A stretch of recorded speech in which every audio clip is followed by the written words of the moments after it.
Claudio, para ir finalizando, sos autor del libro publicado el año pasado, La deuda ilegítima.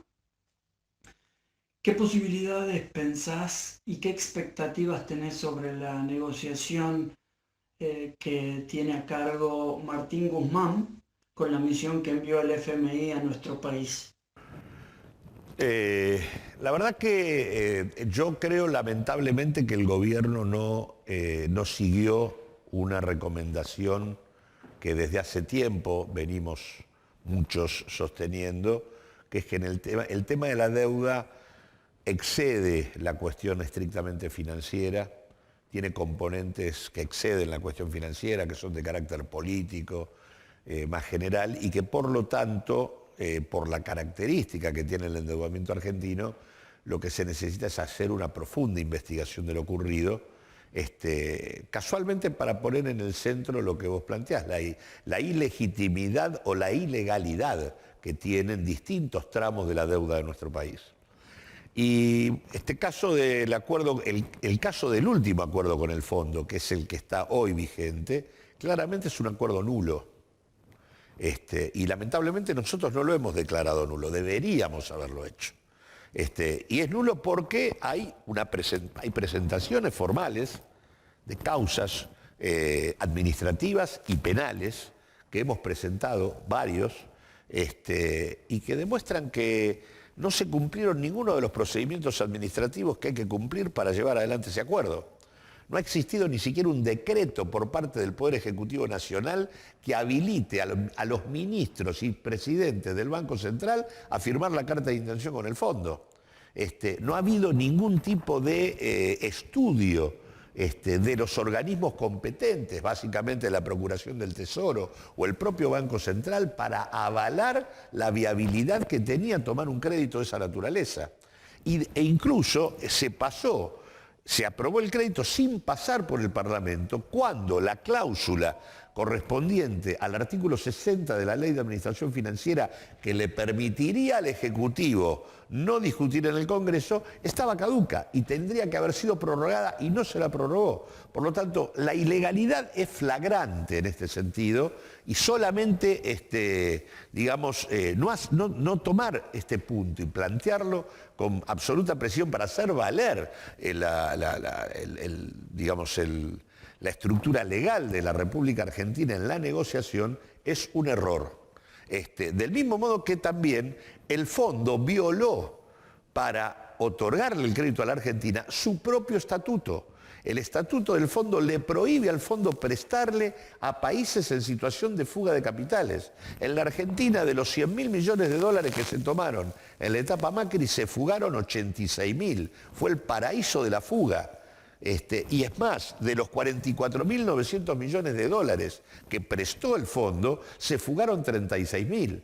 Por lo tanto, digo, el fondo violó las normas que tiene que respetar a la hora de establecer un crédito, y las violó, y esto ya ha sido reconocido públicamente por los propios funcionarios norteamericanos, por presión expresa del gobierno norteamericano, y la violó en función de que el tipo de respaldo geopolítico que el gobierno de Trump hacía del sostenimiento de la experiencia macrista en la Argentina.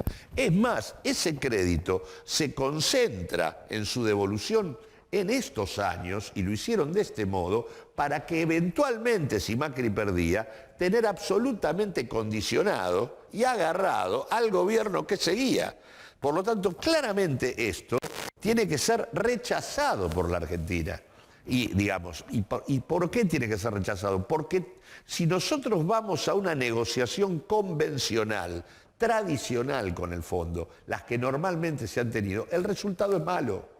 Y el resultado es malo porque el fondo condiciona poniendo restricciones a lo que sería la política fiscal y a la política monetaria, que son dos herramientas indispensables para poner en marcha la recuperación de la actividad económica. Nosotros necesitamos política fiscal para que el gasto público sea palanca de la recuperación. Y necesitamos política monetaria para poder financiar de manera barata el capital de trabajo de las empresas en el momento de la recuperación. Si nosotros, en lugar de hacer esto, vamos a estar aceptando la condicionalidad del fondo, claramente lo que hacemos es ponerle límites a la recuperación, vamos a tener una recuperación muchísimo más lenta y muchísimo más desigual.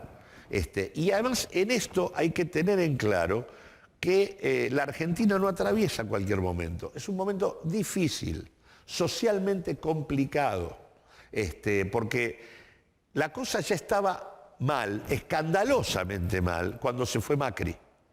Y teníamos 37% de pobreza. Y estaba muy mal. Y se contuvo porque había una expectativa con el nuevo gobierno. Y claramente la sociedad acompañaba esa expectativa porque había perspectiva de mejorar. Ahora, luego vino la pandemia y se cayó todo peor. Entonces hoy tenemos 47% de pobreza. Estamos 10 puntos arriba de lo que estábamos en el final de Macri. Estamos peor socialmente.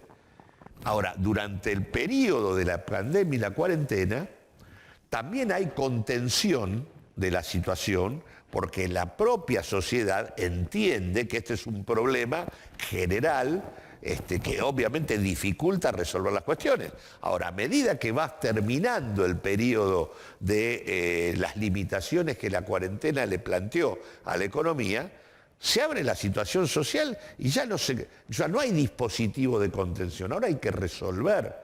Y si no se toma en cuenta como prioridad, que las prioridades del presupuesto no pueden ser la discusión con el fondo, sino las prioridades que puso la pandemia, déficit habitacional, política de ingresos, obra pública, acceso a los servicios públicos, si no se ponen esas prioridades en el centro, el tema se va a complicar. Argentina demuestra sistemáticamente que y tiene que ver con una cultura de haber sido un país donde la movilidad social ascendente fue parte de lo que construyó la cultura de la Argentina. Y por lo tanto, cada vez que se pone a la Argentina en el límite de la sobrevivencia, que es lo que pasa cuando se dan estos momentos de crisis, ahí estalla. Los estallidos de la Argentina son en los momentos donde está puesta en el límite, porque la Argentina empobrecida no acepta culturalmente esa situación. Es un pueblo que no está acostumbrado a esa situación y por lo tanto la rechaza. Es distinta la situación a otras experiencias del mundo en donde fenómenos de pobreza secular, de una historia de mucho tiempo, suponen comportamientos más pasivos. El caso argentino es un caso en donde cada tanto tenemos algún remesón que conmueve y todos nos preguntamos de dónde salió esto. Y salió de que la situación no se sostiene. Y hoy hay una situación complicada. Entonces lo que hay que tratar es de escuchar esa situación para ponerla en el centro de las prioridades. Así que yo creo que Argentina, por la situación social que atraviesa, por el grado absoluto de responsabilidad, de corresponsabilidad del fondo con la crisis de la Argentina, porque el crédito violó la normativa jurídico-constitucional del país, pero violó el propio estatuto del fondo, Argentina tiene todos los elementos para reclamar una negociación distinta, que implique que lo que hay que garpar se divida por la mitad. Acá hay responsabilidad del fondo, no solo de la Argentina. Y por otro lado, Argentina no tiene por qué seguir las condicionalidades que el fondo quiere plantearle.